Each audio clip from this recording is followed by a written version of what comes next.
Buenos días a todos. Pero es muy peligroso. Yo podría intentar hablarles en portuñol, pero como es muy con peligroso, el intérprete, estimada Mariela, voy a hablar despacio. él va a hablar despacio para que yo pueda En primer traducirles lugar, es bien. un honor y un placer estar aquí. Es un honor y un placer para mí estar aquí. Agradezco mucho al Instituto Argentino de Agradezco mucho al Instituto Argentino de Transporte y a José Barbero. Vamos a exponer Vamos a exponer un poco la experiencia brasilera. Que Barbero explanó. Mucho ha sido explicado ya por José Barbero. Mariela, muito obrigado. Bien. No se preocupen, yo no voy a descrever. Ustedes no se preocupen porque no voy a describir toda la estructura del Ministerio de Transportes de Brasil. Solamente voy a decirles que existe una secretaría al nivel de ministerio, una secretaría de política de transportes. Y esta secretaría tiene dos departamentos, un departamento de planeamiento y un departamento de informaciones. Porque una base de datos o sea, una base de datos que es fundamental para desarrollar el proceso de planeamiento del transporte. Cuando yo presenté mi currículum, me di cuenta de que hace 10 años que yo soy director de planeamiento del Ministerio de Transportes y estoy preocupado por ese tan largo tiempo. Pero tuvimos oportunidad de hacer un trabajo que yo encuentro interesante y que voy a compartir con ustedes. Un esclarecimiento, el Ministerio de Transportes Acá do Brasil tengo el Ministerio de Transporte de Brasil trata o habla del transporte a nivel nacional, de distancias de larga distancia, de caminos de fluvial, el transporte por ríos, que es el transporte a través de los ríos y también del ferroviario. Para que el transporte de forma integral, sea conocido de una manera integral, hicimos una sociedad con la Secretaría de Aviación Civil que cuida de las líneas aéreas y de los aeropuertos y también con la Secretaría de Puertos que se encarga de los puertos marítimos. Estas dos secretarías tienen datos del Ministerio y hacen un planeamiento integrado junto con el resto. Utilizan todos los modos de transporte también ellas dos. Yo creo que aquí hay un establecimiento que nosotros no tratamos dentro del Ministerio del transporte urbano, ni tampoco del transporte metropolitano. Esto es porque la Constitución de 1988 pasó estas responsabilidades totalmente a la esfera de los estados, lo que sería acá para nosotros en las provincias, para los estados y los municipios. Entonces, desde esta época, el gobierno federal no tiene un papel muy directo en el tema del transporte urbano. Esto es un punto que se está discutiendo nuevamente en la actualidad, porque el transporte urbano y metropolitano son muy importantes y exigen unas inversiones muy grandes y muchas veces están por arriba de la capacidad de los propios estados y de los propios municipios. Esta visión en relación al transporte urbano es la visión del transporte nacional integrada que se puede utilizar dentro del Plano Nacional de Transportes. Que teve tres edições, 2007, 2009 y 2011. Tres presentaciones en 2007, 2009 y 2011 y ahora tiene continuidad en el Plan Nacional de Logística Integrada que está desarrollado por la empresa de Planeamiento y Logística, que es una empresa del Ministerio de Transporte y que fue creada a partir de una recomendación del propio plan. Hay una similitud grande con la concepción que tiene con el Instituto Argentino de Transportes, que trata dentro de la administración pública, pero está dirigida de una manera objetiva hacia el planeamiento integral. algunas premisas que se utilizaron cuando se comenzó a desarrollar el tema del planeamiento. ¿Cómo se desarrolló esto? El Brasil fue una referencia de planeamiento de transporte integral de largo plazo en la época del antiguo, en la época de las personas que tienen ya una cierta edad, se tienen que acordar que existía un reporte con relación al planeamiento multimodal, integrado y con todos los modos en la época entre el 70 y el 90. Desgraciadamente, este instituto fue derogado y desapareció, y ahora estamos recuperando esa capacidad de hacer un planeamiento a largo plazo. Pero lo que primero se hace es una relación muy fuerte entre el desarrollo económico nacional y el desarrollo de infraestructura en transporte, de energía, de telecomunicaciones. Pero en el caso del transporte, esta relación es mucho más clara. Si no existe transporte, es muy difícil que yo pueda desarrollar a la nación. Otro ítem importante es lo que nosotros hablamos de que tenemos que pensar cuál es el desarrollo que nosotros queremos. En el inicio del año 2005 comenzamos a discutir o a tener la primera versión del Plan Nacional de Logística y Transporte. Terminamos desarrollando 4 premisas básicas de planeamiento. Es muy interesante que estas premisas salieron y siguen hasta hoy, y nosotros las llamamos como salieron ciertas autoridades conocidas como viceministros de transportes que participan en mesas redondas y discusiones sobre planeamiento. Es muy interesante porque un ministro de transporte en un momento da una indicación de carácter político y el viceministro que normalmente da una indicación de carácter más técnico. Entonces hicimos algunas discusiones con relación a esto y llegamos a la conclusión de 4 premisas muy importantes. Primero, tenemos que perfeccionar la estructura del transporte y de esas regiones que ya la tienen consolidada, que es lo que yo hablé con José Barbera y que él mostró que hay países que ya tienen una estructura más rígida y que tratan de conseguir unos tipos específicos de modos de transporte. Por ejemplo, la región sudeste del Brasil, la región sur de Brasil, tienen un sistema de transporte con una infraestructura muy consolidada y enfrenta desafíos de mejorar la eficiencia, aumentar la capacidad, que tenga mejor rendimiento en el puerto, todo esto.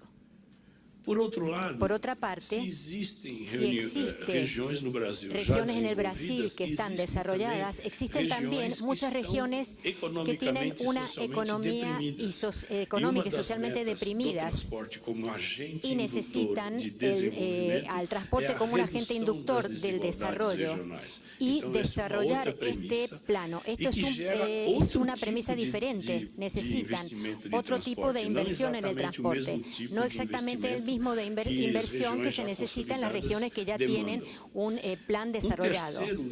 Un tercer ítem es que expandir la frontera del corazón agrícola de Brasil, que gracias al desarrollo de nuevas tecnologías dentro de la cosecha y del uso de la tierra, sobre todo en la región centro-oeste, necesitan o exigen una demanda y precisan construcción de nuevas áreas en carreteras para atender las necesidades.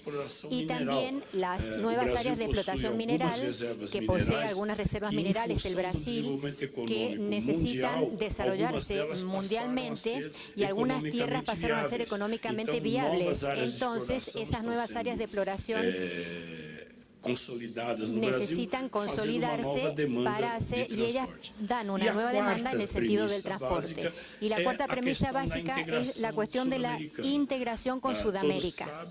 Todos sabemos que a partir del año 2000, con la iniciativa de la integración sudamericana, la integración de infraestructura, este tema de la integración de las mallas de infraestructura, de las redes de infraestructura, especialmente la de transporte, ha adquirido una importancia muy grande, y el Brasil pone esto como un elemento muy importante dentro de su planeamiento. Atender a estas cuatro premisas como optimizando y maximizando los medios de transporte de mayor capacidad, por ejemplo el ferroviario, por ejemplo lo que se hace a través de las redes acuáticas, o sea, hidroviarios, sin olvidarnos de la propia red ferroviaria, que es insuficiente para el tamaño del país, pero que es preciso observarla, mantenerla. Esa es la segunda directriz. El tema es que evidentemente los sistemas de transporte no pueden alcanzar a todas las regiones que necesitan carga. Entonces es fundamental la perspectiva de hacer un planeamiento con integración multimodal. Aquí tenemos 10 ideas expuestas con relación al planeamiento de transporte en Brasil. Creo que son importantes porque reflejan mucho de lo que ya se dijo en la presentación del Instituto Argentino de Transporte. Primero, un planeamiento nacional que es orientativo, porque existen otros actores que no están actuando sobre este ministerio. El sector privado, las propias provincias, los municipios. Entonces es un planeamiento que orienta sobre los caminos que se pueden tomar y le indica a los otros actores qué caminos pueden conducir a la meta que precisan, alineados generalmente. El segundo punto no es un problema de gobierno, es un plan que abarca al Estado. El horizonte de este planeamiento abarca al Estado. Es realmente a largo plazo, no es un planeamiento para hoy. Llega hasta el año 2031 nuestro planeamiento. Esto va a pasar varios gobiernos y se tiene que ser entendido como una acción de Estado, una política de Estado. Existen los planes de gobierno, sí, planes de carácter más próximo, pero el planeamiento de transporte integral tiene que ser un tema de Estado. Por lo tanto, tiene que haber un proceso de continuidad. Algunos años se inicia y 2 años después termina y termina. No termina. Tiene que ser mejorado, actualizado y continuamente tiene que ser adaptado a las necesidades de la sociedad. Está acoplado a una visión del desarrollo económico. Es muy común que en Brasil se diga que el transporte atrapa o perjudica al sector económico, o sea, que está siendo un problema para la producción industrial. Y nuestra visión es exactamente la opuesta. El transporte tiene que ser un catalizador del sistema, tiene que ser un medio para mejorar la actividad económica. El transporte no es solamente una cuestión de voluntarismo, de disponer una obra o de iniciar una acción. Tiene que estar al servicio del proceso de desarrollo. Es un proceso de planeamiento federal, tiene que tener carácter nacional y tiene que estar dirigido a las distintas modalidades. Porque en Brasil tiene que tener un tamaño adecuado al tamaño y la actual no condice con el tamaño real de Brasil. no es solamente una cuestión del costo. Tenemos que tener en cuenta el transporte logístico. Estamos ahora en Brasil con un periodo de recoger la soja. Tenemos que recoger y mandar al puerto. No es tan así, se manda a través del puerto, a través de los camiones. Entonces, es una cuestión que hay que almacenar, es una cuestión de tiempo, se gana mucha importancia y tiene que ser considerada porque la soja es un elemento muy importante. Y acá tenemos un concepto muy interesante que es el just in time, o sea que la producción tiene que llegar en el momento que corresponde. Por ejemplo, los japoneses no les gusta tirar su dinero fuera del país. Entonces tenemos que optimizar puertos, como por ejemplo en la zona de Manaus, que tenemos puerto donde está el stock navegando durante 30 días de Manaus a otra ciudad. Cuando con los camiones se hace mucho más rápido. Y también hay que recibir los insumos dentro de Manaus, tiene que ser un servicio en tiempo. Tiene que ser considerado este factor.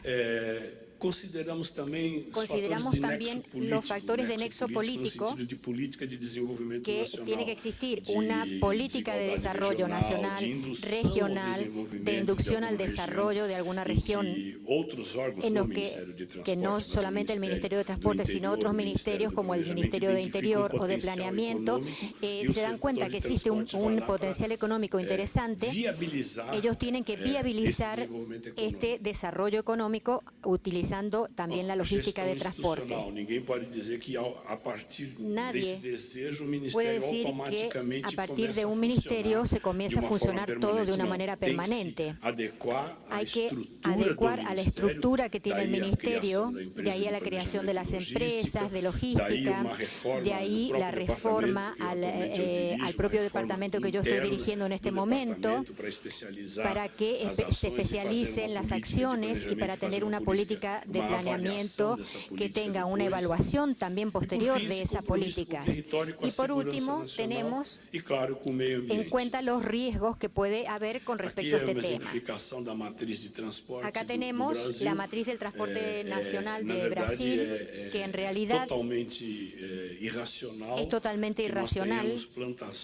Teníamos plantaciones de soja a 3.000 kilómetros de los puertos y esa producción tenía que llegar a través de camión. Y esto no es racional. No es una racionalidad ni económica ni energética. Entonces tenemos que buscar más seguridad y más eficiencia en el transporte. Por eso estamos tratando de buscar un equilibrio energético en esta matriz de transporte. Mas a grande pergunta era aquela, o transporte não pode ser um obstáculo ao desenvolvimento, el transporte no puede ser un obstáculo para el desarrollo, sino que tiene que ser un facilitador del desarrollo. ¿De qué desarrollo hablamos? Cuando nosotros discutimos de desarrollo, tenemos que utilizar en el planeamiento algo que nosotros hicimos, que es utilizar un modelo de inversión, que lo hizo llamado un sistema IFIS, Economic Forecasting Equilibrium System, que es un sistema de equilibrio de pronóstico económico. Es un modelo muy dinámico en el cual no entran las utopías. Entonces, todo lo que se produce tiene que salir, tiene que venderse, tiene que recibir pago. Entonces, todo este sistema está volcado en este sistema que hemos utilizado como un modelo que está empleado como referencia de macroeconomía. Macroeconomía para que tengamos una noción del desarrollo macroeconómico. Ese modelo está basado en distintos elementos que ha aportado el IBGE, que es el Instituto Brasileño de Congresos y Estadísticas, y tiene 110 productos principales clasificados en 56 sectores de la economía brasilera, y ellas se refieren más o menos al 90% del Producto Bruto Interno. Él hace un análisis entre los cambios entre un producto intercambio económico, el movimiento tendencial del movimiento económico. ¿Y qué va a suceder con cada uno de estos 56 elementos de la economía en los próximos años, considerando la inserción de la economía brasilera dentro del sistema nacional? Entonces, no es solamente un análisis sectorial, sino qué se puede hacer o cómo se puede doblar la producción de un producto. ¿Cómo vamos a conseguirlo venderlo? Si podemos vender el doble de lo que vamos, si vamos a vender más, ¿a quién le vamos a vender? ¿Quién va a vender menos? ¿Cuál es el precio que tenemos que usar? Ese tipo de preguntas hecho por este modelo macroeconómico. Hace un análisis diario, hace un análisis por cadena productiva, por sectores, y también esto lo refleja dentro de lo que es el escenario internacional, por ejemplo, con la economía china, que es un gran socio y comprador, la economía americana, porque también es un gran socio comercial de Brasil, para los Estados Unidos y también para Europa, que es otro elemento. Y este modelo, después de algunos cambios, nos entrega datos importantes y es como si fuera una matriz origen-destino de que estas zonas de tráfico dan una matriz financiera, una matriz económica, y dice que el producto va a tener una transacción de tantos millones de reales. O sea, se hace un análisis de la producción y de lo que rinde esa producción. Y ahí entonces tenemos un enriquecimiento metodológico, porque nos basamos en un modelo macroeconómico y después traducir esas partes financieras a la tonelada, y ese efecto que produce producto a producto, zona a zona, y algunas tienen que ser llevadas en cuenta los temas regionales, los temas sectoriales, pero lo que conseguimos es un modelo macroeconómico que se traduzca en toneladas. 558 por 558, o que é processamento pesado de se fazer. Pesado que se hace y un proceso lento, pero ahí a partir de eso tenemos un modelo tradicional en el cual tenemos la generación en los distintos modales de transporte, el flujo, y ahí entonces vamos a ver todos los elementos que hacen falta, qué es lo fuerte, qué es lo débil, y llegamos yo encuentro que es muy interesante este sistema, porque no es solamente, hacemos por supuesto, nos fijamos cómo es el tráfico, también hacemos cómo va el origen-destino, o sea, el flujo, sino que estamos hablando un poco del futuro que está condicionado por el presente. Tenemos los datos que nos da el presente, las bondades del proyecto que tenemos hoy y cómo va a funcionar en el futuro, qué ventajas va a traer, qué necesita ser cambiado, y nos da también otros valores y nos da una apreciación distinta. Yo encuentro que esto es muy interesante dentro de nuestro proceso de planeamiento, porque está basado en un modelo tradicional, pero en un sentido también es macroeconómico, porque el transporte tiene que ayudar al desarrollo de la zona. Y ese desarrollo nacional no está dictado solamente por el transporte, está dictado por la parte económica. Hemos hecho un trabajo en conjunto con el Ministerio de Planeamiento, que ha sido muy importante. Planeamiento territorial, hay que ver las necesidades regionales, las bondades regionales muchas soluciones que tienen que filtrarse con relación al medio ambiente para ver la viabilidad. También se buscó la similaridad con las características de la ocupación del suelo. Y estamos buscando una sinergia en todo esto. Entonces, no se puede considerar solamente de una manera individual, sino que estamos buscando una sinergia, una relación más productiva de un conjunto de proyectos. No solamente portfolios aislados, sino el trabajo en conjunto. Y por eso desarrollamos un concepto que también se llama, le hemos dado el nombre de vectores logísticos, Yo ya les hablé de lo que es el just in time, o sea, la puntualidad, pero entregamos una primera versión preliminar y el ministro dijo que esto está excelente. Ahora lo que necesitan ustedes es discutir este proceso que está en marcha y necesitan discutir un componente importante que es la participación en el planeamiento. Un día en cada capital de Estado. Durante el año 2006 nos pasamos discutiendo la metodología de acuerdo a ese Estado, de acuerdo a las necesidades del Estado. Y allí apareció la participación de los operadores de transporte de cada Estado, de los camioneros, de los concesionarios, del gobierno local, del área de planeamiento y transporte. Y apenas un comentario, eso fizemos en 2006. Empezamos en el año 2006, en julio del 2006. Era muy difícil hacer esto porque teníamos que clasificar y teníamos que lograr el consenso para poder realizar todo esto.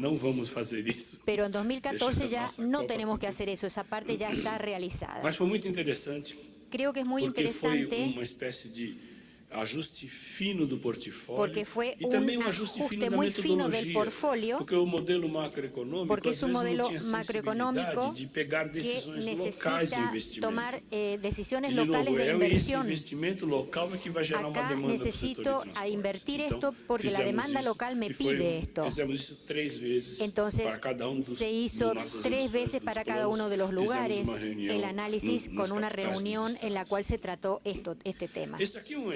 Aquí tenemos un ejemplo, es solo un ejemplo de un modelo macroeconómico. Esto es la producción en las zonas de producción de Brasil. Acá está un poquito simplificado, pero cada punto tiene un diámetro y ese diámetro corresponde al valor de la producción del modelo macroeconómico. Aquí tenemos las zonas de demanda en donde se consume la producción.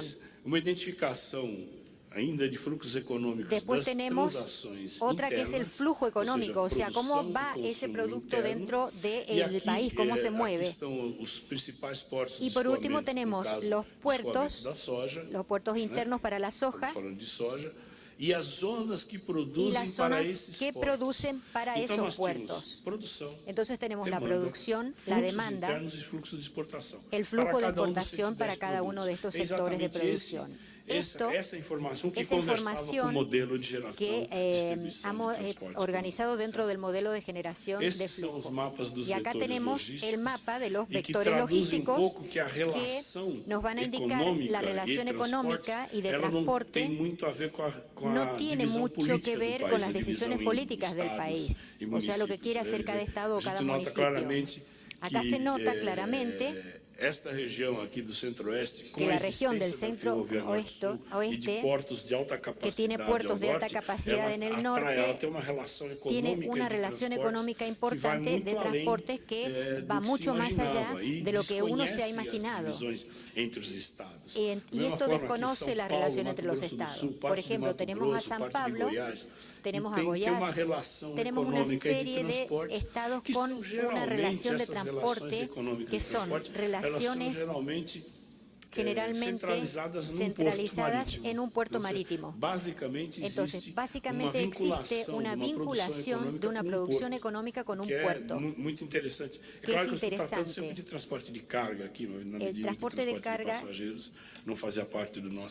no tiene parte de nuestro sistema. Aquí, claro que no voy a detallar, llegamos a un portfolio de 420 millones de reais, que 4.000 millones de reales que fue utilizado para la inversión y que se aprovechó para un programa de integración de la logística, que es lo que se está haciendo en la actualidad. El plan da un portfolio de proyectos, no solamente lo da, sino que da productos de naturaleza institucional, aparte de la estructura de ministerio, etc. Y aquí tenemos 2 institutos muy importantes que podemos mencionar aquí, que es el Centro de Integración Logística y el Programa de Integraciones. Este es el portfolio y acá tenemos un gráfico en donde vamos a mostrar cómo está distribuido o cómo es el equilibrio que hay entre la matriz de transporte en Brasil. El plano hidroviario estratégico es una consecuencia y estamos tratando eso con un soporte del Banco Mundial, un préstamo con una empresa brasilera, y empezamos a tomar atención en las hidrovías, o sea, el transporte fluvial, que es muy importante y es más de 25.000 millones de toneladas actuales, y tratamos un modelo específico de distribución de la carga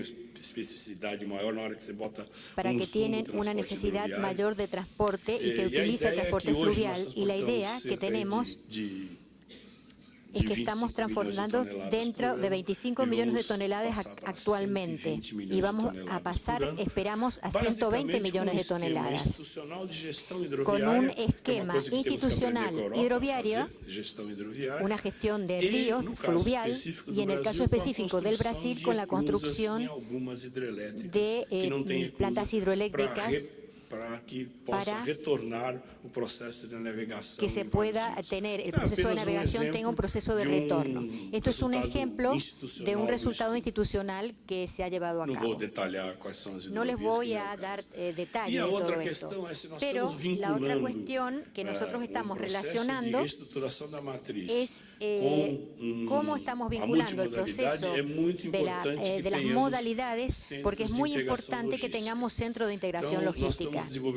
Estamos desarrollando estos centros, tiene su centro en Río de Janeiro y tiene ciertas metodologías técnicas y también ciertas condiciones para que se pueda instalar un centro que tiene que ir en cada uno de los lugares en donde pensamos que es importante que estén. Pero hay que desarrollar un modelo de negocios. Eso es fundamental cuando hacemos un centro de integración logística. Nuestra premisa es que las características van a ser nítidamente privadas. Puede tener también un lucro porque es importante, pero también nos vamos a adaptar a los modelos internacionales de portfolios logísticos con plataformas que ya existen, por ejemplo en Alemania o diferentes países de Europa, plataformas logísticas en los Estados Unidos, y estamos discutiendo quiénes son los actores o quiénes serían los stakeholders que van a trabajar con esto. Pero esto es una tendencia natural y que hay que hacerlo dentro de la planificación logística, y no solamente intermodal, sino intramodales, en la medida que esas grandes zonas urbanas cada vez tienen una restricción más importante para el tráfico de camiones, y entonces es necesario hacer un centro afuera de la ciudad. Apenas dizer, todos sabem, o governo brasileiro lançou em 2007 programa de aceleração de crescimento. El gobierno brasileño ha aumentado o ha intentado desarrollar un plan de inversiones con un portfolio prácticamente listo que absorbió, y el gobierno absorbió ese portfolio. Esto ha sido muy gratificante porque que el planeamiento haya sido transformado directamente en un proyecto y el proyecto en un plan de gobierno. No les voy a detallar esto. Y por último, los últimos slides, el programa de inversiones, la empresa de planeamiento y logística del año 2012 tiene varias responsabilidades: dar continuidad al proceso de planeamiento y también conducir el programa de inversiones y logística. Básicamente es un programa de asociaciones con los privados y también lograr una sinergia entre los distintos modales, y en la intervención del sector privado actúa siguiendo un modelo vertical. Entonces, no va a existir, o sea, el gobierno tendrá un monopolio natural, pero va a tener una unión de distintos socios que van a colaborar. el hecho de trabajar en un mercado es que no exista una competencia entre las distintas redes, sino que cada red tenga un área específica. Entonces tenemos que actuar con ejes abiertos y entonces hacer una infraestructura que en ese caso sea operada por diferentes agentes independientes, como por ejemplo en el caso de los trenes. Esto es como si nosotros pagamos una especie de peaje para la utilización de las ferrovías. Si la gente quiere comprar locomotoras, vagones, etcétera, va a poder hacerlo libremente y va a utilizar la red ferroviaria nacional pagando un peaje. Ahora en el 2015 vamos a iniciar un trecho de este plan. Y este va a ser un modelo que va a convivir junto con el modelo verticalizado. Tiene más de 10 años de existencia y nadie va a anular o a sacar esto de funcionamiento. Esto es una experiencia que la hemos visto en Alemania y que ha dado buen resultado. Voy a saltar los datos básicos, que son la construcción ferroviaria. Acá tenemos 6 concesiones que se han dado con inversiones y son objetos de propuestas y de acuerdo a una manifestación de interés. Yo estoy interesado en construir este nuevo camino dentro de un modelo de ejes abiertos y quiero que los que tengan interés me lo manifiesten.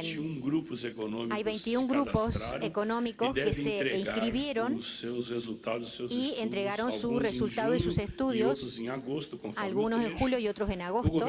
Y el gobierno entonces va a seleccionar los que considera mejores y va a abrir una licitación para que cada uno de esos trechos sea promovido. Si este grupo es el que se le aprueba la propuesta, va a hacer y lo va a construir. Si es otro el que luego de construido necesita utilizarlo, pagará por el uso. Con esto lo que se pretende es darle un dinamismo grande al sistema dentro del sistema de ejes abiertos y trabajando de una manera separada de lo que es construcción vertical. Esto está reflejado aquí, incorporado al planeamiento estratégico del Ministerio, que es lo que hablamos desde el comienzo. Aquí